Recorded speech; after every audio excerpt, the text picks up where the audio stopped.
Welcome back, everybody. This will be kind of an interesting episode in that I'm sharing with you something I've learned by working in the divorce space for 12 years now.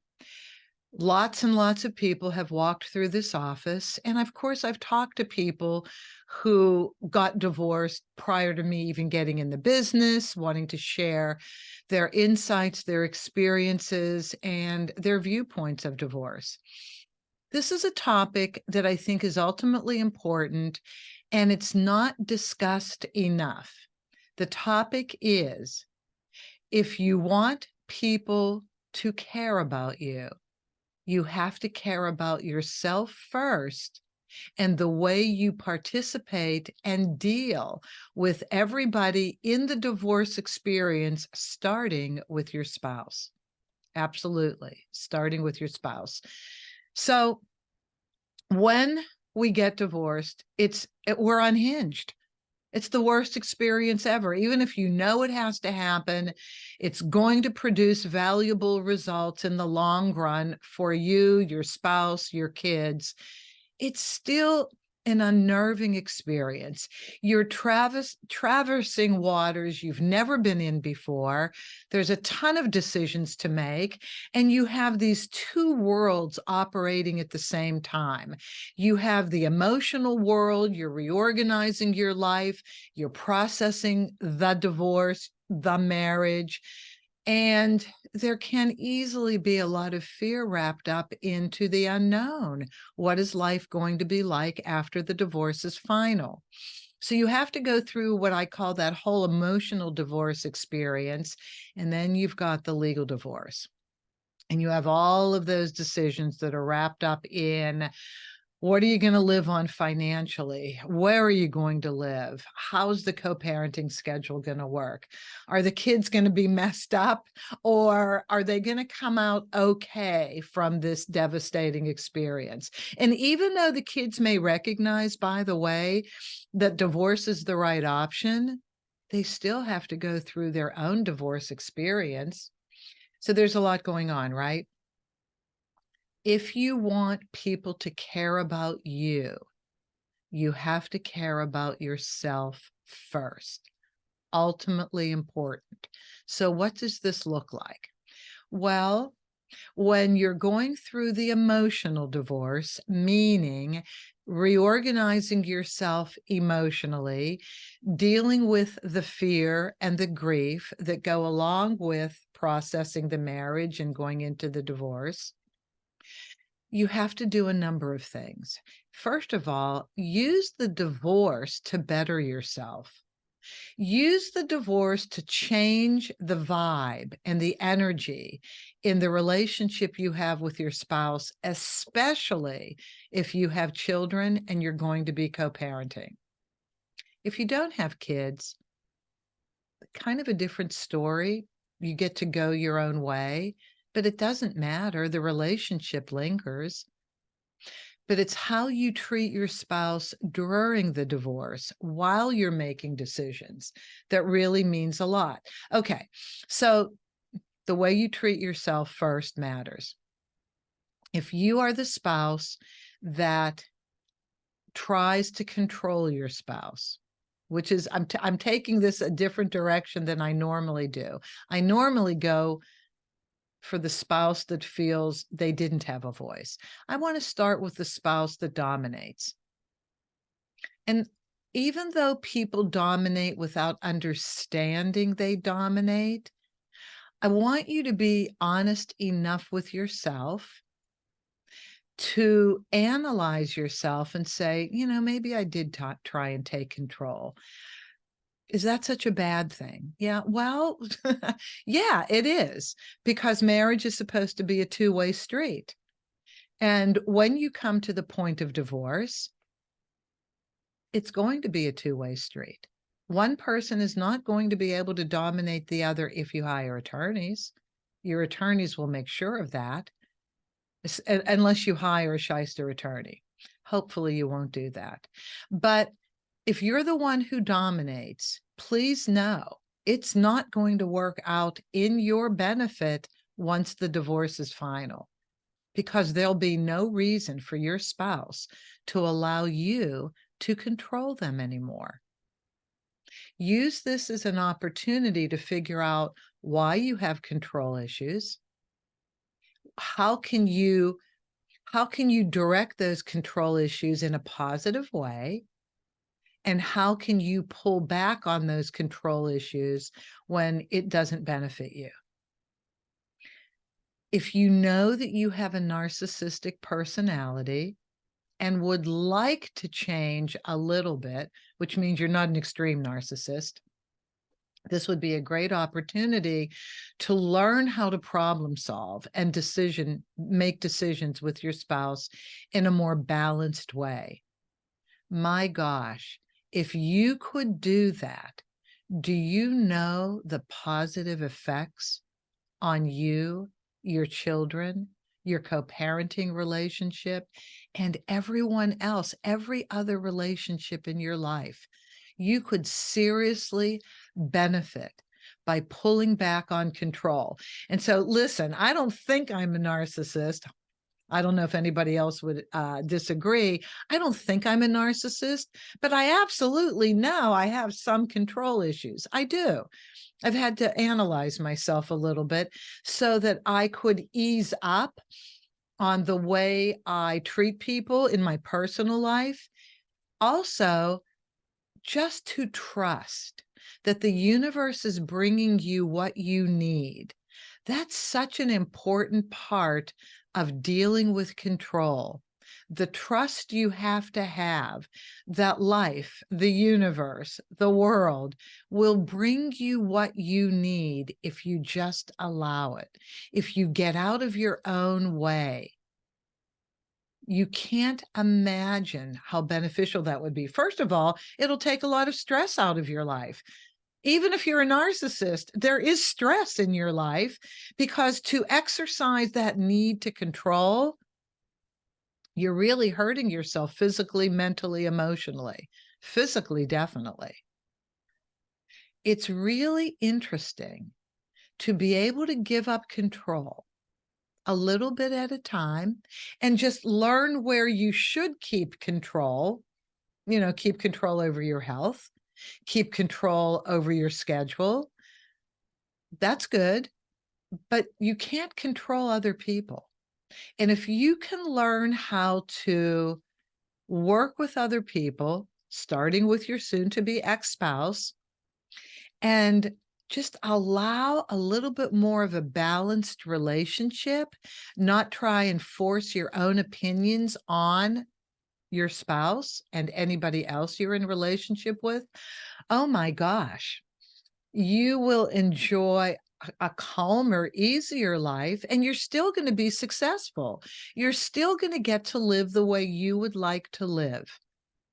It really will work in your best interest. So if you're the more dominant spouse, ease up on your spouse. Ease up. They will appreciate this more than you know. And the benefit, you'll get more of what you want. If you don't, if you continue to try and control, you won't be appreciated, you won't be respected, and nobody will care about you, because it'll be better to get away from you than to be in relationship with you. So if you want your spouse to care about you in the decisions that you're making for divorce, if you want your attorney to care about you other than just using you as a money-making opportunity, if you want your mediator to care about you, care about the issues in your life that may detract from a healthy relationship. Work on those. Use divorce as an opportunity for self-reflection. Now, if you're the spouse that has allowed yourself to be controlled, definitely use this as an opportunity to change. You can't blame your spouse. You can't change the past. You can only change the present moment going forward. So use divorce to self-reflect, to look at the reasons why You have allowed yourself to be controlled. Maybe it comes from your family. Maybe this is the family dynamic you've grown up with, and you just felt that you needed to be submissive. Maybe this is part of your personality to be submissive. But being submissive can work in certain situations. It's not going to work in divorce. You cannot be submissive in divorce. You can compromise, but you can't be submissive. I've had several client couples, and I could see immediately what the power dynamic was. And you, as a mediator, as a document preparation company, you listen to people talk to you.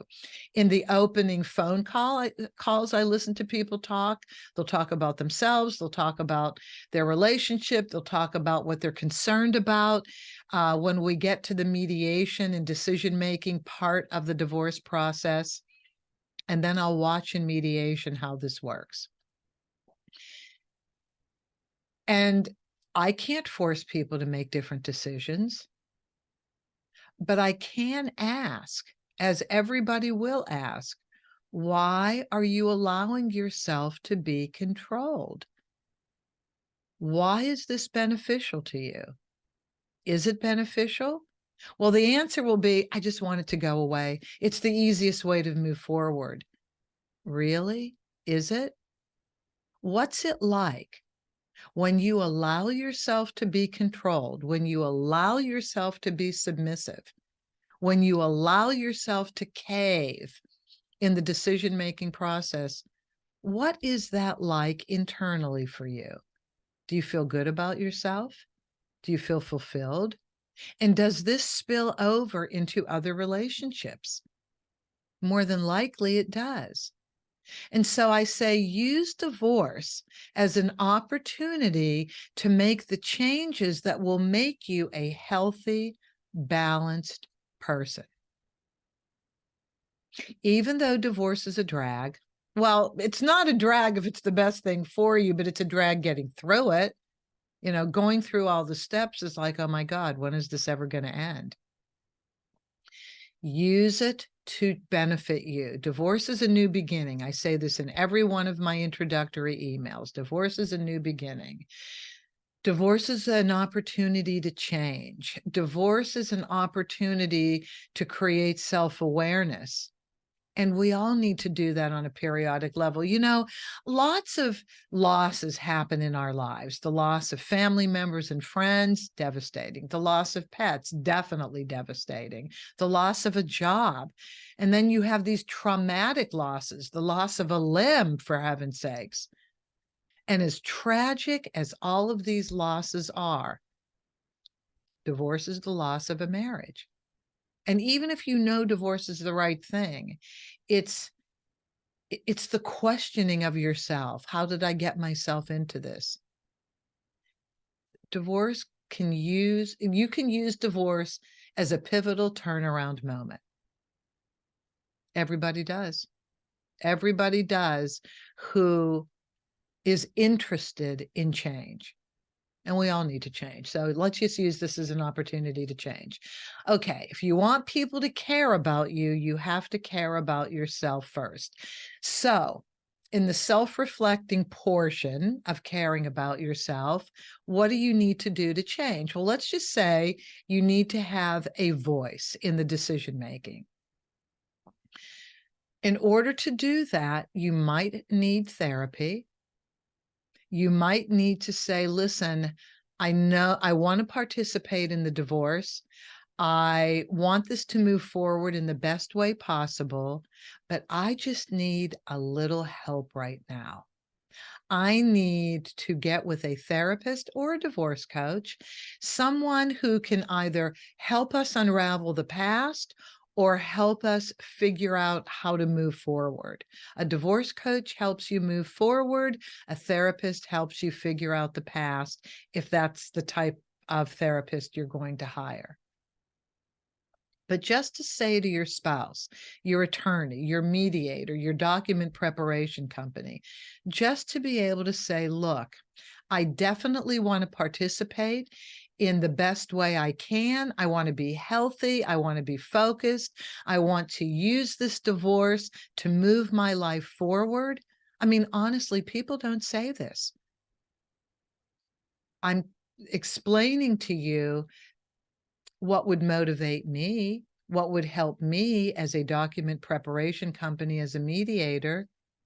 If you explain to me that you had to take a pause, that you have to reorganize yourself, I want to tell you, I am there to accept that decision and applaud you and say, please take the time that you need. I will be here. The divorce isn't going anywhere. I want you to come back as a healthy, happy person. But don't ignore me. Don't ignore your divorce coach. Don't ignore your mediator. Don't ignore your attorney. Don't ignore your spouse. You have to be vocal. If you want people to care about you, you have to explain that in order to do the best you can in this thing, this process called divorce, you need to spend a little time on self-care. And while you're working with a divorce coach or a therapist, or going to yoga, going to meditation, whatever that path is that works for you, while you're doing all of these things, you will be communicating to everybody that their time is important. So you're not just ignoring them. You are going to take a little time, reorganize yourself, get yourself in a better place, and you're going to come back to the process. Do you know how much you will be respected for doing that? I'm going to jump back to the controlling spouse, the one who's always been dominant. For you to say that, oh my gosh, you don't know how your life will change for the better. You don't know how easy your relationships will become. If you say to people, look, I want to be the best version of myself I can possibly be. I have a few things I think I need to address, and I'm going to just take a month or two off. I don't know, whatever that time is. I'm going to reorganize my thinking, my communication, my approach, and then I will be back ready to go. The arguing that goes on is horrible in divorce. It's so counterproductive. And the fear that you might experience because you don't want to get divorced, because you're afraid, you've been probably married most of your adult life, if you have one of those marriages, long-term marriage. What's it like to be single again? What's it like to live on your own? I mean, these are really worthy concerns.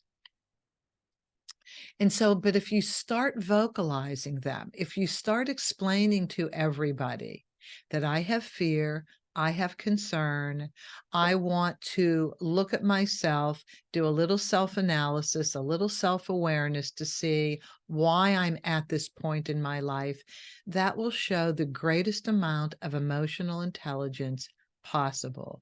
And I am telling you, everybody in your life will absolutely care about you. And you'll start building a community, a supportive community that will work with you, and your life will change for the better. Okay, some other tips. You have conferences, you have hearings, you have mediations.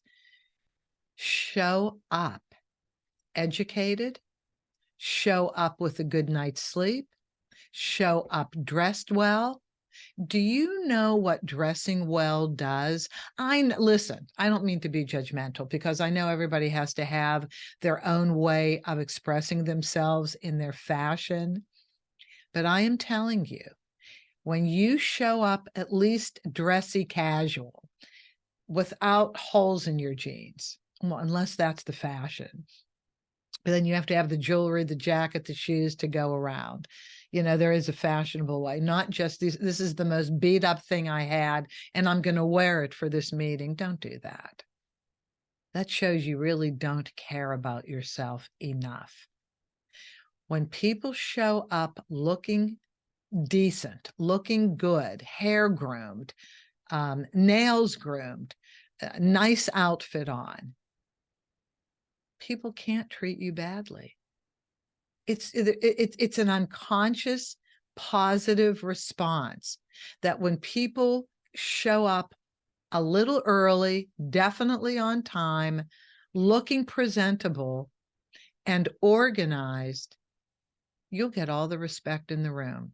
And then when your communication supports that you want to compromise, that you want to be respectful, that you want to be the best version of yourselves, everybody will care about you. Your spouse will even care about you. And that's what you want to have happen. Listen, I used to go to this summer seminar every July. COVID kind of knocked it out of the ballpark. I have to look to see if they're having it again next year in July. But it was a lawyers association that put it on. I was typically the only non-attorney in the room. It was 99% attorneys, maybe a therapist or two, and then me, a document preparation company and a mediator. And at noon, there was a buffet. And at noon, it would be an entire panel of judges, like 8 to 10 judges, all talking about their prejudices. Interesting event, interesting talk. So the judges were saying to the attorneys, don't let your clients show up disheveled. Don't let your clients show up with a bad attitude. Respect the court, respect me. And really explain to your clients how they need to participate and behave in court, that you're speaking for them. Be organized. Don't waste my time. Don't file things unnecessarily. This is why you have to hire a good lawyer. But judges have prejudices. This whole seminar, this whole day of seminar was all about prejudice and how we're all unconsciously prejudiced or are very opinionated about things. How we make up our minds and evaluate and judge people, and we're quite often wrong. You know, it's interesting. You know, that phrase, you never judge a book by its cover.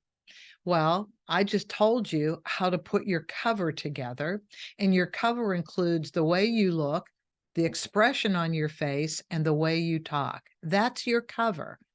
The way you look, dress, hair, grooming, the look on your face. Oh my God, a picture tells 1,000 words, doesn't it? Smile. It's the look on your face and the communication, the words you choose, the tone of voice you use. This all matters. If you show respect to people, typically they will show respect back. It's too easy to fight. It's too easy to lose our tempers. It's too easy to come with a bad attitude. None of this works for you. If you want people to care about you, you have to care about yourself first. So think about somebody in your life who's made a significant change and you haven't seen them for a while.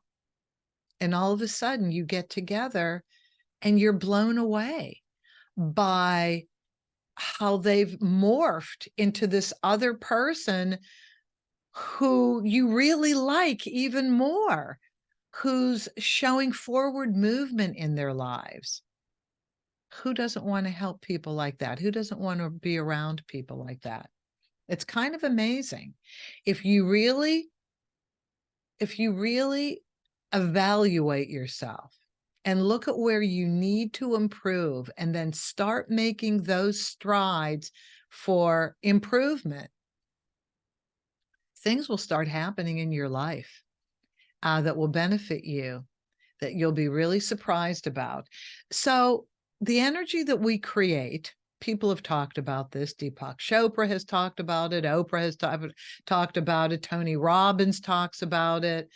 I mean, so many people talk about the energy that we produce internally for ourselves will create energy around us. And that's the energy that we will have. That's where our control in life is. Our control in life is creating the best version of ourselves that we can. And then that energy will just be disseminated around us. And we will get some of the best things. And never look the gift of adversity incorrectly. Never look at adversity in an adverse way.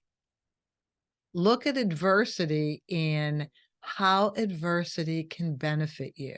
So when something happens to you that's such a drag, that costs you money, that is a physical impairment, after we get over the shock of it, then ask yourself, why did this happen? What can I get out of this?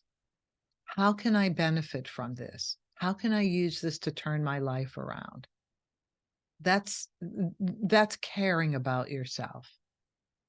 And the other people in your life will start caring about you in a different way when you show the investment that you've made in turning your life around. So use divorce as a new beginning. Do not continue to argue. Do not continue to avoid. Do not ignore the people in your life that are there to help you in your divorce. If you want people to care about you, care about yourself first, and use divorce as an opportunity for a new beginning, and your relationships will benefit across the board. Well, I hope this has been helpful. For me, it's always a constant reminder. If I want people to care about me, I have to care about myself first. I'd love to hear your reactions regarding this episode, your thinking. Send me ideas that you want me to use for future podcasts. Share this with a friend. Subscribe if you haven't already. And as always, have an amicable day.